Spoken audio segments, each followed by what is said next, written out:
All right, Ben, I'll just stand up so I can see everybody. Well, thank you for the invitation to speak to your meeting.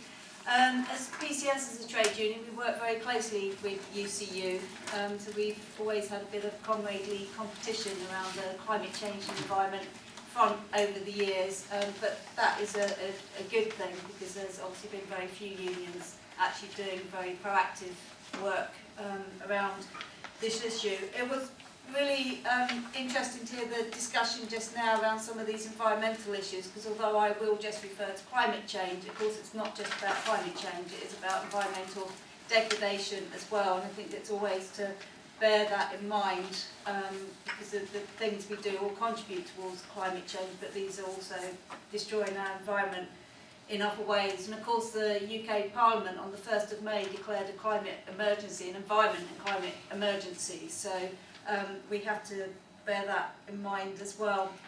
I expect nobody here needs sort of reminding about the Intergovernmental Panel on Climate Change report last year from the UN that really set this framing of what people had taken to be 12 years basically to take radical and large-scale action to deal with the climate crisis.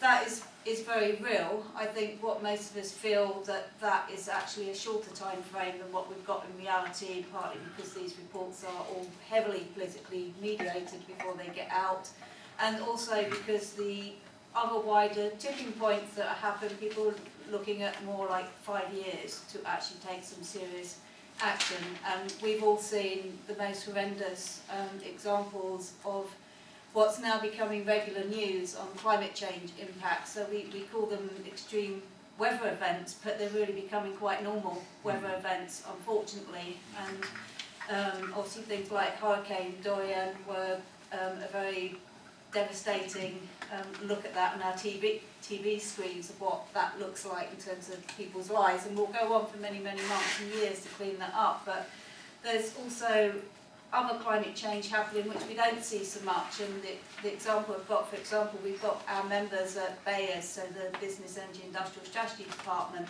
who are out on definite strike action at the moment, and these are outsourced workers who have been relying on food banks in that department because their wages are so low. But many of those are actually migrant workers who've come to this country, and one of our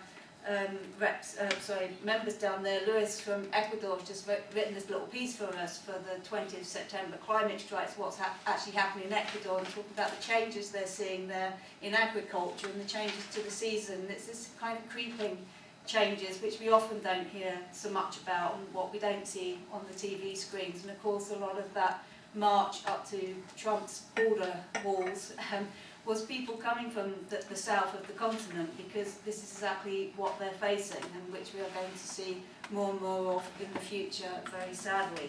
And it's not without reason why Trump and across parts of Europe walls are going up, because they fully understand what's likely to happen, and it's not, obviously they've got no humanitarian sense of looking after the rest of the global populations where we're creating these problems for.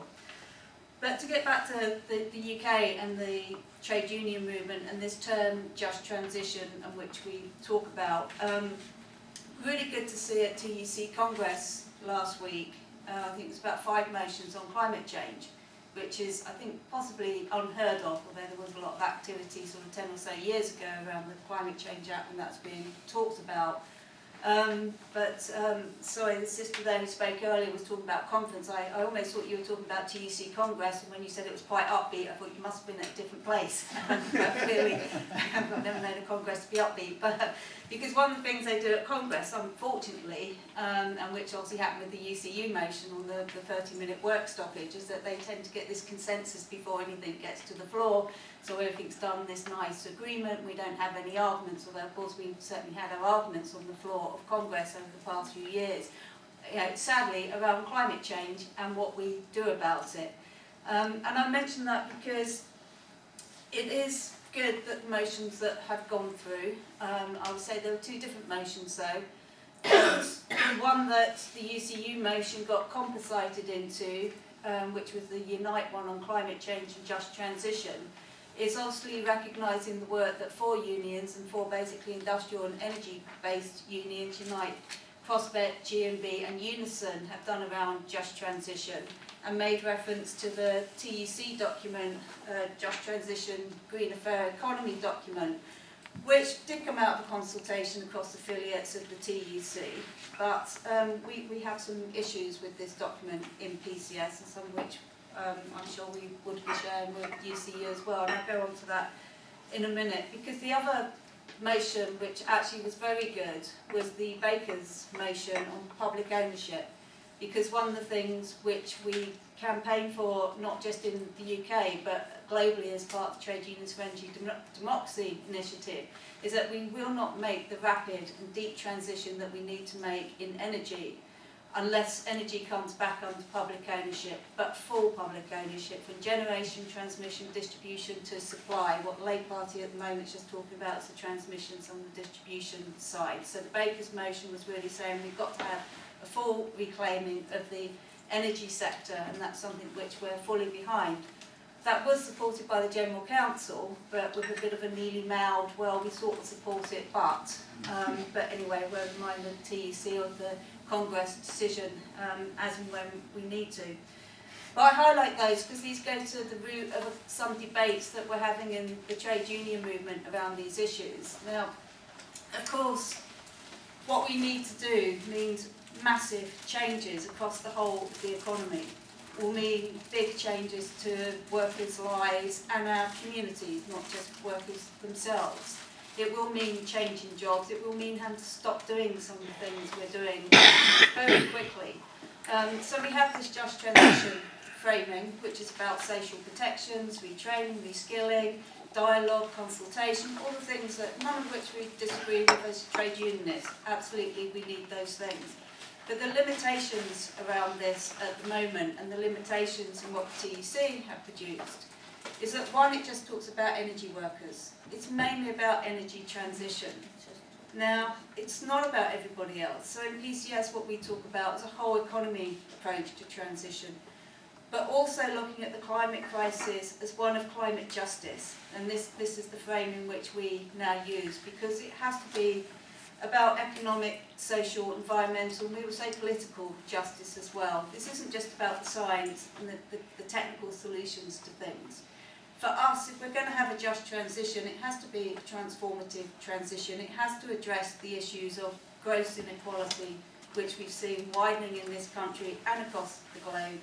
It has to address the things which are a real potential of eco-fascism and eco-austerity as well, which are likely to come around on the back of some of this. So we have to be very aware of this, and some of this we see around the climate refugees and migration issues. So therefore we have to talk about just transition in a different way, and in a way which is more inclusive across all our sectors. Now, for example, from a union which is in the education sector, you know, incredibly important role to play, because many jobs of lecturers and educators will have to be changed to a new energy system or other forms of the way in which we redesign our economy and society. So that's not just about somebody who's working on the front line of the fossil fuel industry. This is about everybody who's got an input. So whether you're in transport, whether you're in agriculture, whether you're in construction, and even if you're in the public services. So we did, a couple of years ago, wrote this pamphlet in PCS, Just Transition Energy Democracy. It was specifically focusing on energy because mainly it was a response to unions telling us it's none of our business to talk about the energy transition. We say it's everybody's business because what's happening and what needs to happen involves everybody, and it has to involve everybody.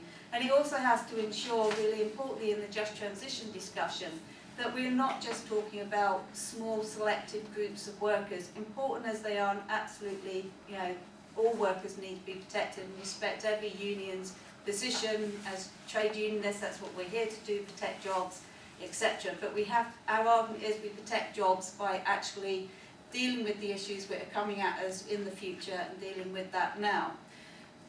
But in doing that, so a lot of the energy sector jobs are basically male.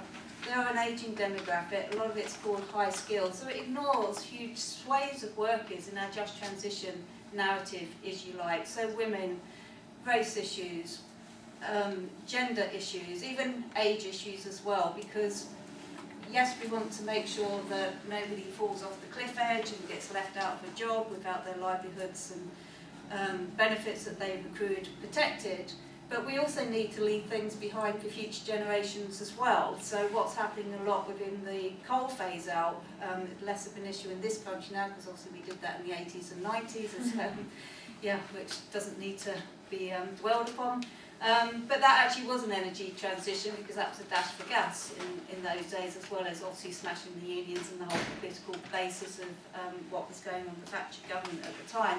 But a lot of what we're seeing now with just transition agreements, so for example in Spain, so they've done deal with workers there to phase out the coal industry, but a lot of it's early retirement packages. So that's fine as far as it goes, but then those communities, the children, the grandchildren of those workers will have nothing there. Some of it's being turned into sort of tourism and stuff like this. So we want to leave meaningful jobs behind as well. So that's why just transition has to go far much wider.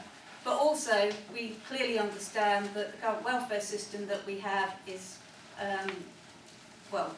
doesn't serve anybody and isn't a punitive welfare system. So one of the things that we'll be arguing for, and hopefully working with unions like UCU and others who are sort of on this side of the debate, if you like, is to look at lobbying for a just transition bill, which will give some better guarantees for workers and communities through transition processes. So quite ironically, in the US, of all places, they do actually have a bill for workers coming out of the defence sector and base realignment or closure programmes as well. So that this is actually in their legislation at the moment. The Labour Party is actually looking at some of this for energy workers right now. But again, we think it needs to be wider, and we need to think it's something far more concrete than what we have within the current welfare system, because clearly that's entirely inadequate.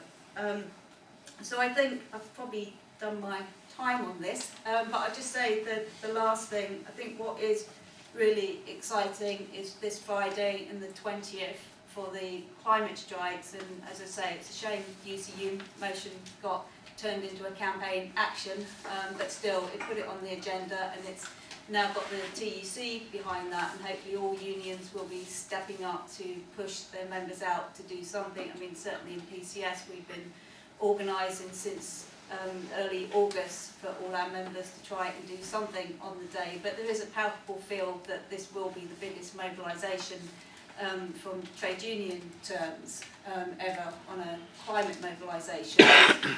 And just the other thing, obviously the climate talks, the UN climate talks in 2020 have now been agreed to take place in Glasgow. So I think it's going to be a really important time for the trade union movement to get our own set of demands together and start pushing this agenda on our government, whoever that happens to be next year. Obviously if it's a Labour one, that might be a slightly easier job, but says hesitantly. But I think there's a chance. We'll start mobilising for that actually at the end of September across the climate justice movement, but we want to make sure there's a really strong role for trade unions within that and workers within that, and a lot of grassroots organising. You know, I work in the bureaucracy, so I can say this, but change isn't going to happen from the bureaucracy. It's got to happen at the branches level and the memberships and through trades councils and stuff like this, because that's really where a lot of pressure will come to make the changes that we need. Thank you.